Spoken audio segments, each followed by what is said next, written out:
नमस्कार, आप देख रहे हैं न्यूज प्रवक्ता और मैं हूं आपके साथ छवि। कोरोना संक्रमण के चलते मार्च में स्थगित हुई एमपी बोर्ड 12वीं की बची हुई परीक्षा मंगलवार से पुनः शुरू हो गई हैं। शासकीय उत्कृष्ट विद्यालय और शासकीय कन्या उच्चतर माध्यमिक विद्यालय के इन परीक्षा केंद्रों पर 2 शिफ्टों में परीक्षाएं हुई। पहली शिफ्ट में सुबह 9 बजे से 12 बजे तक और दूसरी शिफ्ट में दोपहर 12 बजे से शाम 5 बजे तक परीक्षाएं चली। पहली पाली में केमिस्ट्री और दूसरी पाली में भूगोल का पेपर छात्रों ने हल किया। शेष बचे विषयों के पेपर 16 जून 2020 तक लिए जाएंगे। परीक्षा केंद्रों पर सोशल डिस्टेंसिंग का विशेष ख्याल रखा गया था। साथ ही पूरे परीक्षा केंद्र को पहले ही सैनिटाइज किया गया था। केंद्र पर जिन परीक्षार्थियों के पास मास्क नहीं थे उन्हें मास्क भी दिए गए। परीक्षार्थी 1 घंटे पूर्व ही परीक्षा केंद्र पर पहुंच गए थे ताकि उनकी थर्मल स्क्रीनिंग की जा सके। थर्मल स्क्रीनिंग की जाँच किए जाने के बाद फिर सैनिटाइजर कर उन्हें परीक्षा हॉल में छात्र और छात्राओं को परीक्षा हॉल में प्रवेश दिया। केंद्र के बाहर सोशल डिस्टेंसिंग बनाए रखने के लिए गोले बनाकर मार्किंग की। परीक्षा केंद्रों पर सुरक्षा व्यवस्था के लिए पुलिस बल भी तैनात किया गया था। एक तरफ जहां देश के प्रधानमंत्री नरेंद्र मोदी 2022 तक प्रधानमंत्री आवास योजना के अंतर्गत गरीबों को झोपड़ी से हटाकर घर देने का सपना संजोए बैठे हैं, वहीं शाजापुर जिले की नगर परिषद पानखेड़ी के भ्रष्ट अधिकारी योजनाओं को पलीता लगा रहे हैं। प्रधानमंत्री आवास योजना के नाम पर अधिकारियों की साठगांठ के चलते गरीबों को ठगा जा रहा है। वहीं पर नगर परिषद पानखेड़ी ने रचा इतिहास। एक ही परिवार के कई लोगों को प्रधानमंत्री आवास का लाभ दिलाया। हाल ही में 96 गरीब परिवार के लोगों को प्रधानमंत्री आवास का आवंटन किया गया, जिसमें अपात्र लोगों को ज्यादा प्रधानमंत्री आवास का लाभ दिया गया, जबकि पात्र लोगों को इस सूची में जगह नहीं मिली। आपको बता दें कि शासन के नियम को ताक में रखकर कर्मचारियों द्वारा अपनी मनमर्जी के हिसाब से लोगों को लाभ दिया जा रहा है। बताइए, अभी 96 लोगों की लिस्ट प्रधानमंत्री आवास के लिए आवंटित है, उसमें अपात्र लोगों को ज्यादा जगह दी गई है, पात्रों को नहीं मिलते हैं। नहीं, सभी पात्र लोगों को दी गई है। उसमें अपात्र कोई नहीं है। उसकी पूरी जांच हुई है, तहसील से भी जांच हुई है, उसके बाद कलेक्टर साहब से अनुमोदन हुआ है, उसके बाद ही अपन ने हितग्राहियों को पैसा दिया है। जिस लिस्ट आई है उसमें कई लोगों ने मकान टैक्स न जल कर कुछ नहीं भरा, उसके बाद भी उनको आपकी तरफ से दी गई।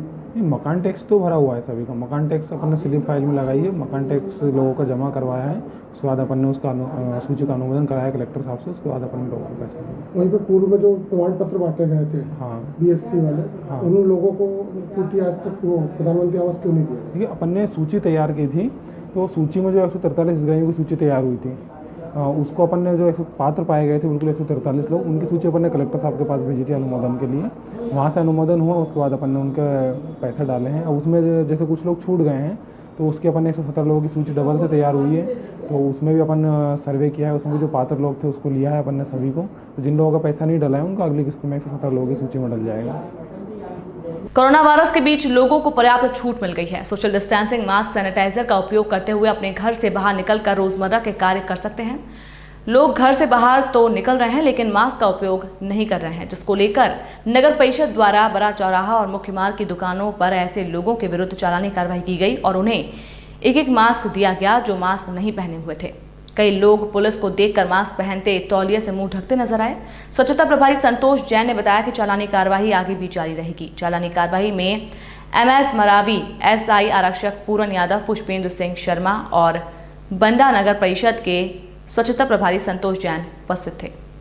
बताएं, कोविड-19 के तहत संक्रमण न फैले इसके लिए हर व्यक्ति को मास्क लगाना अनिवार्य है। जो व्यक्ति बिना मास्क लगाए मिले हैं उनके प्रति जागरूकता लाने के लिए 100 रुपये की रसीद काटी गई है। जुर्माना स्वरूप 100 रुपये रसीद काटी गई। करीब कितने लोगों का जुर्माना हुआ? यहाँ आज कम से कम 32 लोगों का जुर्माना किया गया है। किस किस विभाग के द्वारा ये कार्रवाई है? ये पुलिस की और नगर पालिका की संयुक्त कार्रवाई है। विकासखंड चंदेरी के अंतर्गत आने वाले प्राथमिक विद्यालय सकवारा में मध्याह्न भोजन योजना अंतर्गत स्कूल के बच्चों को सूखा राशन प्रति माह के हिसाब से, जिसमें 3 किलो गेहूं और 700 ग्राम चावल वितरित किया जा रहा है। मध्य प्रदेश सरकार और केंद्र सरकार के द्वारा मध्याह्न भोजन योजना के तहत सूखा राशन बांटा जा रहा है। वहीं प्राथमिक विद्यालय सकवारा में पदस्थ शिक्षिका ने बताया कि स्कूल के कमरे की छत में बड़ी दरार पड़ गई है, जिससे छात्रों में हमेशा भय बना रहता है। शिक्षिका ने कहा कि हमें कई बार जिम्मेदार अधिकारियों से इसकी शिकायत की लेकिन कोई कार्रवाई नहीं हुई। ग्रामीणों ने स्कूल का कार्यालय भी संवाददाता को दिखाया, जो बिना फाटक का कार्यालय है और अंदर गंदगी का आलम है। गांव वालों ने बताया कि असामाजिक तत्व नशा करने वाले ये गेट और शौचालय मिटा देते हैं और सरकारी संपत्ति को नुकसान पहुंचाते हैं। बार बार जिम्मेदार अधिकारियों को शिकायत करने के बाद भी कोई कार्रवाई नहीं की गई। स्कूल में शिक्षक हैं। हाँ। क्या नाम है आपका? सिया कुमारी। ये मध्याह्न भोजन का जो सूखा राशन आप बांट रही हैं, एक विद्यार्थी को कितना कितना बांटू? 3 किलो गेहूँ, 700 ग्राम चावल। 700 ग्राम चावल। हाँ। तो ये पालक संघ के सदस्य भी आपके साथ हैं? हाँ हैंगे। आप लोग मतलब बच्चों के पिता हैं तो वे हैं। बच्चों के पिता आप लोग बच्चों के पालक हैं? हाँ। राशन सही बट रहा है? राशन सही बढ़ रही है। 3.5 किलो मिल रहा है आपको और साथ में चावल।